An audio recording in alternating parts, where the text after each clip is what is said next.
Chapter 3 The Catalans. Beyond a bare, weather-worn wall, about 100 paces from the spot where the two friends sat looking and listening as they drank their wine, was the village of the Catalans. Long ago, this mysterious colony quitted Spain and settled on the tongue of land on which it is today. Whence it came no one knew, and it spoke an unknown tongue. One of its chiefs, who understood Provençal, begged the commune of Marseille to give them this bare and barren promontory where, like the sailors of old, they had run their boats ashore. The request was granted, and 3 months afterward, around the 12 or 15 small vessels which had brought these gypsies of the sea, a small village sprang up. This village, constructed in a singular and picturesque manner, half Moorish, half Spanish, still remains and is inhabited by descendants of the first comers, who speak the language of their fathers. For 3 or 4 centuries they have remained upon this small promontory, on which they had settled like a flight of seabirds, without mixing with the Marseillais population, intermarrying, and preserving their original customs and costume of their mother country as they have preserved its language. Our readers will follow us along the only street of this little village, and enter with us one of the houses, which is sunburned to the beautiful dead-leaf color peculiar to the buildings of the country, and within coated with whitewash like a Spanish posada. A young and beautiful girl, with hair as black as jet, her eyes as velvety as the gazelle's, was leaning with her back against the wainscot, rubbing in her slender and delicately molded fingers a bunch of heath blossoms, the flowers of which she was picking off and strewing on the floor. Her arms, bare to the elbow, brown, and modeled after those of the Arlesian Venus, moved with a kind of restless impatience, and she tapped the earth with her arched and supple foot, so as to display the pure and full shape of her well-tuned leg in its red, cotton, gray, and blue-clocked stocking. At 3 paces from her, seated in a chair which he balanced on 2 legs, leaning his elbow on an old worm-eaten table, was a tall young man of 20 or 22 and 20, who was looking at her with an air in which vexation and uneasiness were mingled. He questioned her with his eyes, but the firm and steady gaze of the young girl controlled his look. All right, welcome to Chapter 3. We must be talking about Mercédès here, I presume. She's got kind of a Disney princess thing going on. I don't know how many times we've been introduced to a female character where she's plucking petals from a flower, daydreaming about her faraway love. And it seems everyone in this story has, like, dark raven hair. But I guess I can't complain because I also have dark raven hair. Let's not pass over this reference Dumas makes to the arms of the statue of Venus, you know, the famously armless statue.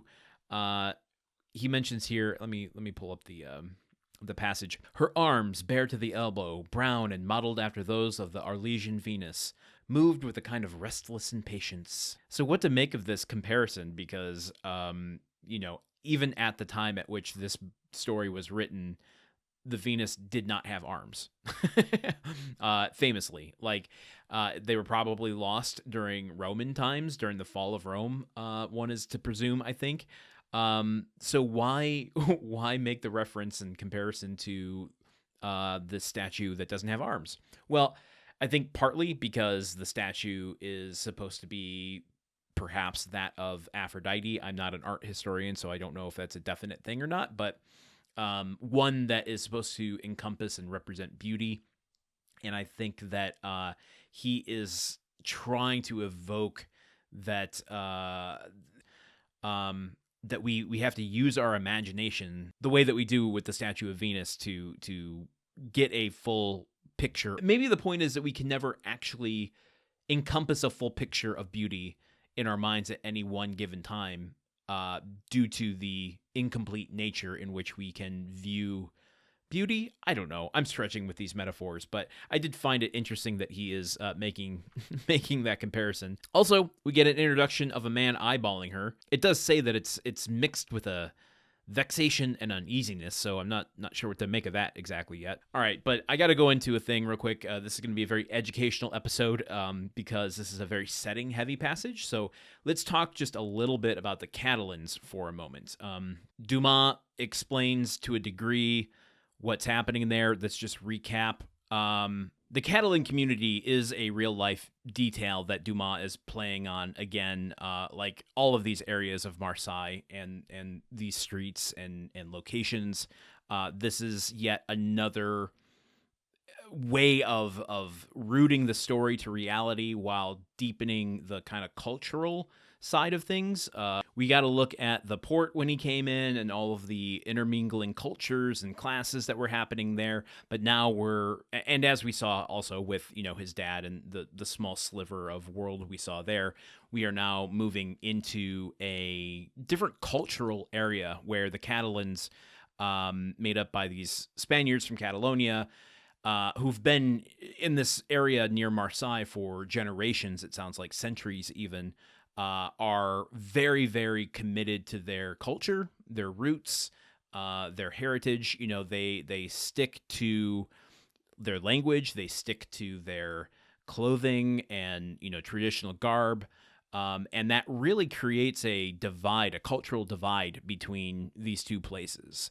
I would imagine that extends also to class. There's no indication of that in the passage. I'm not an expert, so I'm not going to go into that. But I think there's a lot of deepening of the texture that Dumas is doing by incorporating the Catalans and, Catalonian people here, especially with like the social perception, which I think we'll get into more as the story goes along. So I don't want to like preview all the bits that we're going to go into, but the cultural divide between like Dante, who I assume we're supposed to take as French, is going to be married to Mercédès, who's a Catalan, and that creates even more conflict. I'm curious how the people around them see this relationship beyond just, I don't like Dante. So let's keep an earmark on that as we move through these next passages in chapter 3, and we will see what happens with it when we pick up tomorrow. Okay, bye. The Countdown of Monte Cristo is part of the Gruntwork Podcast Network.